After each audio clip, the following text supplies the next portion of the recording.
Today's episode is a very, very important episode because women, listen up. You need to know this one thing to help your relationship. This one thing that makes men feel respected, heard, loved, valued. It changes the game when you get this right. And I have to say, and I'm going to talk really frankly and honestly in this episode, is it something that I struggled with a little bit. Talk to you about it more in a moment around this because it's not that easy. It seems easy, but there's so much to it. There's a lot of nuances to it. And so I will talk to you about that soon. But first, I'm actually starting a little bit of a different format and where I'm going to share a little bit about stuff that I'm personally working on each and every week. So I have a very strong mentality of evolving. I want to evolve. I want to be different. I want to be better than last week. I want to be better than yesterday. I am actively always trying to improve, whether that's improve sessions or improve my home life or systems and processes in the house or anything like that. And so I put focus on things in different weeks, right?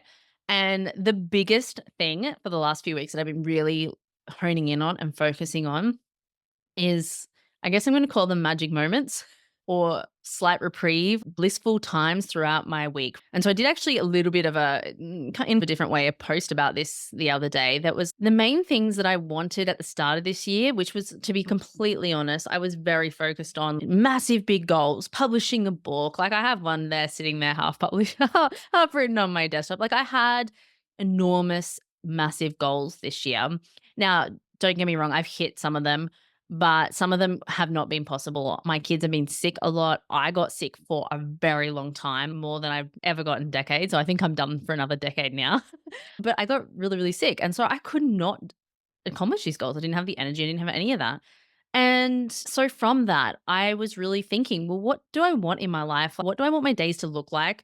I'm always trying to craft what my days look like. I want the best experience while I'm here on planet Earth. I want to give as much as I can to people. I want to help people as much as I can. And I also want to enjoy my family, my kids. They're at really great ages and my relationship. All those things light me up. But there's also little other things that light me up, like reading a book in the sun, lying in the hammock, playing with my dogs, playing with the girls. Just small little things that make such a difference. So, what I've implemented in actually my day is small pockets of joy. For example, when I have my lunch break for work or whenever I decide that is, or whatever it fits in with sessions, it just depends. I'll maybe make lunch, I'll go sit outside in the sun and then I'll read. I'll read a book for half an hour, 40 minutes. Like it looks different every day, right? Depending on my schedule and what's on. And is it a Saturday or a Sunday or a work day? But the point is I make that time. And the biggest shift for me is that I'm not going to be there for 4 hours. I don't need 4 hours to sit out there and read that book. I'm going to read for half an hour and then I'm going to close it and get back on with things, right? But it's those small reprieves that give me the break. It gives me energy to keep going. It gives me there's something special about sitting in the sun and being in nature, right? I live on 33 acres, so I'm in nature. It gives you something as opposed to sitting in an office all day. Yeah. It gives you energy as opposed to take away energy. And so, a couple of main points for you to take away from this is what's giving you energy and what's taking away energy in your day. And do you have those moments of joy or reprieve? So, it's not just that for me. Sometimes I will go and play a game with the kids, and that's a reprieve. Kids are so lighthearted, they bring so much joy. Sometimes it's just making a really great cup of tea and sitting on the couch with a blanket and just staring outside of the trees. Like, it just depends, right? So there's all these different little tiny pockets of joy. One that I haven't included yet, and I'm going to say it verbally, so make me include it. One of my other favorite things is baths. I love baths. I don't know what happens to me, but when I go into a bath, I transform into a different human when I come out. Something about the water, I swear. Showers are pretty good too, but baths are next level, right? And incorporating those into my weeks, because here's the thing, we have a short time on this earth, and being sick really brought this to the forefront. And we lost someone earlier this year as well. And I think both things really bring this front and center. And it's sure, you might not be able to just do your ideal week where you don't work and you do nothing and you just play and you do all that all the time. Probably not, right? But you can find small pockets of time. Is it 10 minutes in the car, jam into your favorite song before you go into work? Or is it not being in the staff room when you're at work or in the tea, coffee area, whatever it is, but going for a walk. Maybe there's somewhere really nice that you can just walk around for 10 minutes. Find some pockets of joy. And because here's why it makes you a better partner. You actually have more bandwidth because you haven't been trying to cram the day with everything it's got. Now, I'm guilty of this 1000%. Like, I'm so guilty of this. I am the kind of achiever type. I like the to do list. I like to tick, tick, tick things along. So, find some pockets of time. I think that's really important. And so now to today's actual part of the podcast. Let me know if you like this little change or these little tidbits kind of thing, or if you prefer me to go back to the old way, because we can definitely do that. So today I'm going to be talking about the number one thing you need, and that's respect. Your man needs your respect. I have spoken with plenty of couples and plenty of men, and most men say that it's the respect. I do not feel respected. Now, sometimes that actually means to them I don't feel loved, but it's a very masculine way of saying that, yeah. And it's for a lot of husbands, it's a lot of partners, a lot of males. Obviously, I'm being very general. It's true for females. We need it too. But it's not the first thing that females will say to me. They usually feel not heard or appreciated or something like that. Men, it's usually respect. I don't feel respected. Now, sometimes I don't even have the language to say that, but they'll say other things. I don't feel important. I don't feel like you value me. I don't feel like my opinion matters. That is respect, right? So there's different ways they will articulate it to you. They're not necessarily, some will, but some won't be able to necessarily say, I don't feel respected. They might just say, oh, like I don't matter to you. Like my opinion's not important. What I think doesn't matter. Why do I say anything? They might articulate it in such a different way. But women, if you can get this in place, this makes such a difference in your relationship.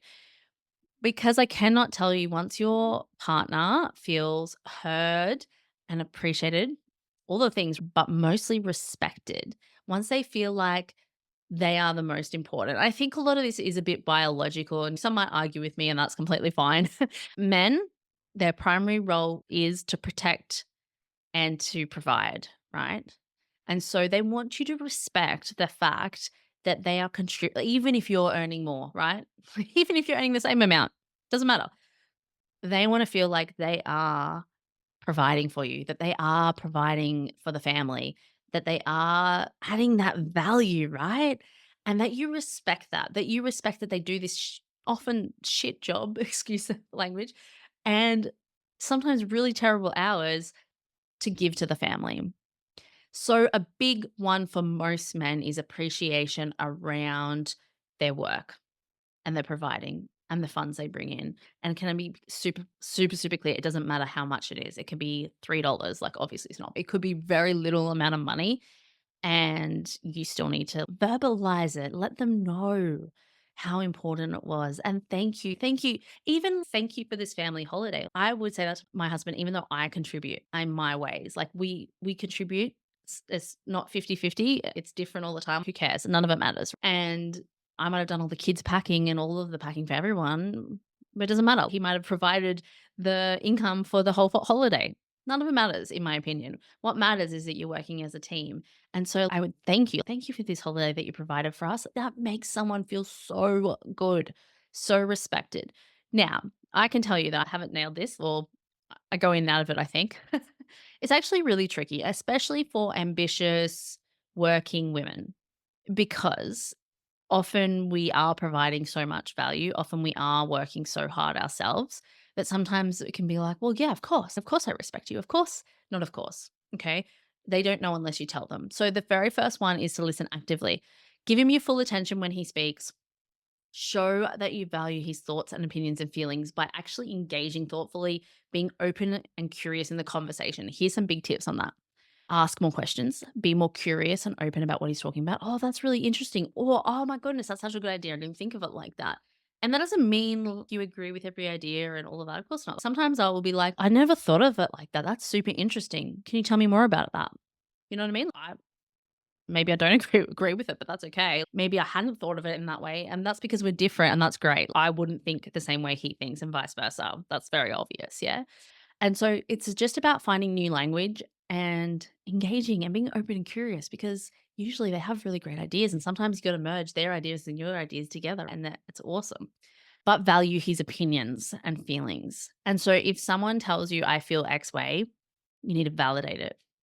If I feel sad or happy or whatever, and you go, but why? We have all this, it's great, blah, blah, blah, blah, blah. Doesn't matter. It's what they're feeling in the moment, and feelings aren't logical. Yeah. Express appreciation. So I've touched on this already, but thank you. Thank you for whatever they're doing. Thank you for taking the kids to all the sport. Thank you for whatever. Give thanks, give appreciation. We all know when we're in, say, a job and our boss says thank you for something, it means so much. It means almost more than the paycheck. Well, for most people, the paycheck's pretty good. Like, it means a lot.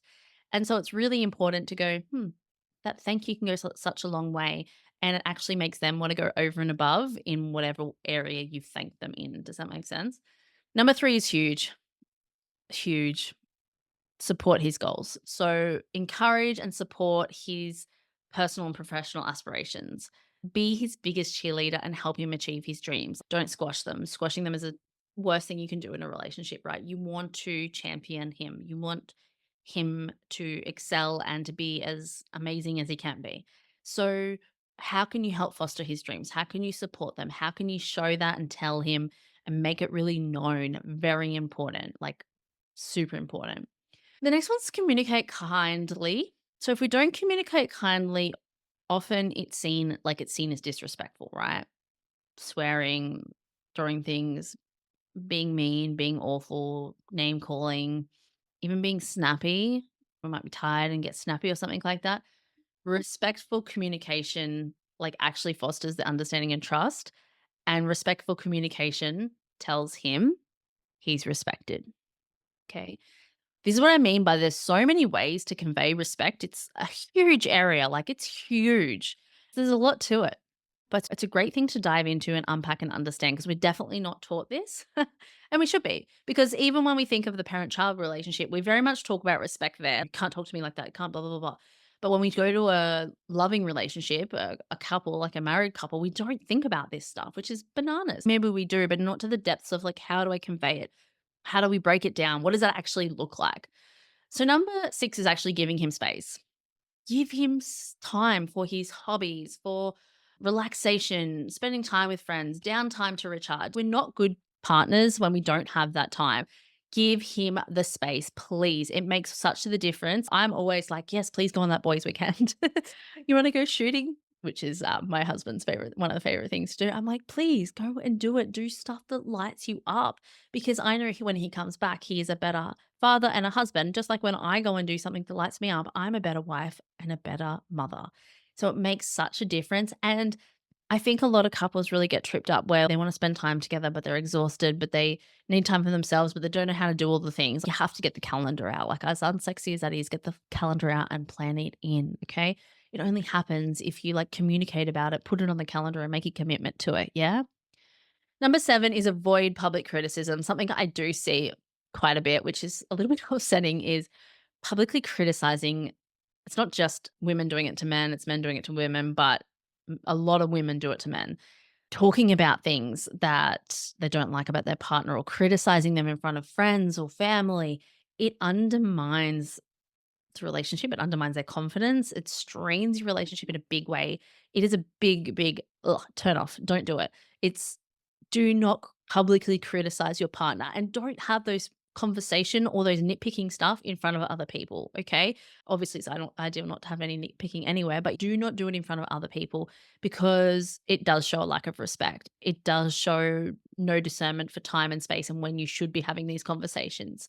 So think about it. Think about it and really avoid any public criticism because it can be so damaging to a person.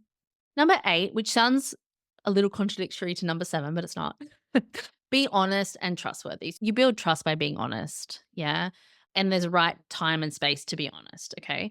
And so be transparent in your words and actions. And that shows respect, right? So doing what you say you're going to do shows respect to your partner. Following through shows respect for your partner. If you're going to do something for them or you said you would, do it.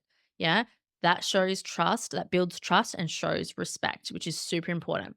Number 9 is prioritize his needs. This is a big one.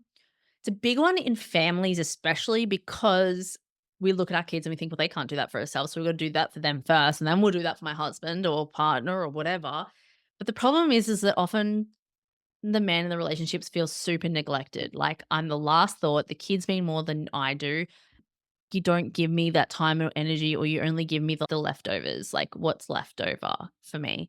And so it's really important to actually consider his needs, his preferences when making decisions. Showing that you value his happiness and well being demonstrates the biggest amount of respect.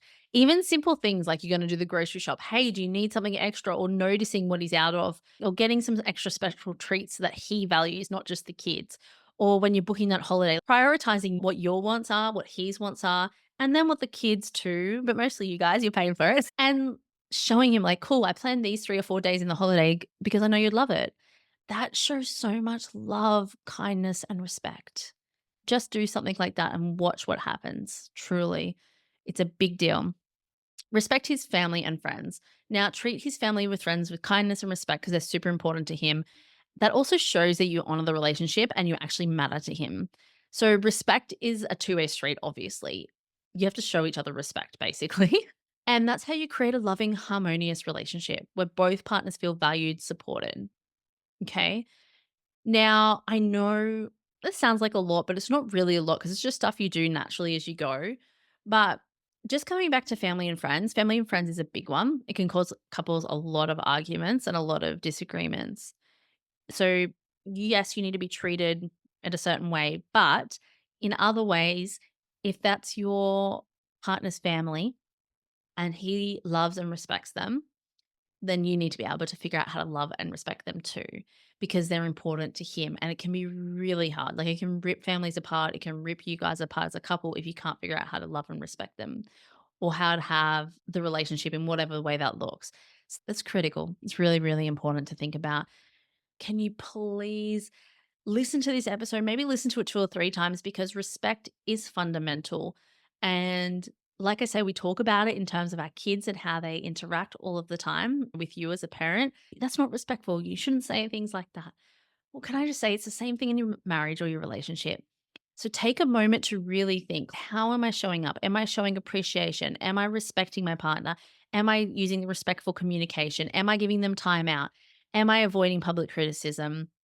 Am I being honest and trustworthy? Is my words and actions matching? Am I prioritizing his needs, respecting his family and friends, supporting his goals? Am I listening actively? Like, I know there's a lot there, but sometimes there's one or two that we fall off with, right? Like, we're pretty good on some of them, but then there's other ones we don't.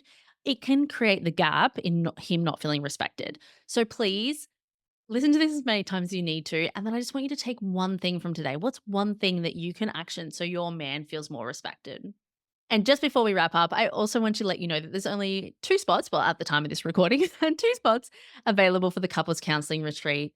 Honestly, there's not a better way to honor one another, to show more love and respect than with the couples counseling retreat. It is a beautiful experience that helps you. So many couples don't know and have never been taught, right? It's not taught in schools, it should be, but it's not taught how to have the skills, how to empower one another, how to show love and respect to one another. And what are the habits to keep you connected when life is crazy and you feel like ships passing in the night? Like, how do you start feeling like roommates? How do you reconnect? All of this is covered in the couples counseling retreat. It's such a luxury experience. You get your own private cabin, spa bath, and I don't know, but secretly my favorite part is, and it shouldn't be my favorite part, there's so many favorite parts, but I love the hot croissants that get delivered to your door every day. I don't know, it's just something so good. Anyway, actually, what I love is, I'm working on it right now, is the incredible amount of resources and processes and strategies. So I'm not a counselor that's just nodding and listening and, oh, you could possibly. No, there's tangible actions and skills that you get to put in place, and that literally I step you through and make sure they're fitting for your relationship. So you can go ahead below and have a look. I'd love to also jump on a call with you and let's just chat about it. Let's see if it's the right fit for you. It's the right thing for you and your relationship. So now it's time for you to go and take one of these things, one of these nuggets, the 2 things, right? What can you do to show your man more respect in your relationship? And 2, go check out the couples counseling retreat.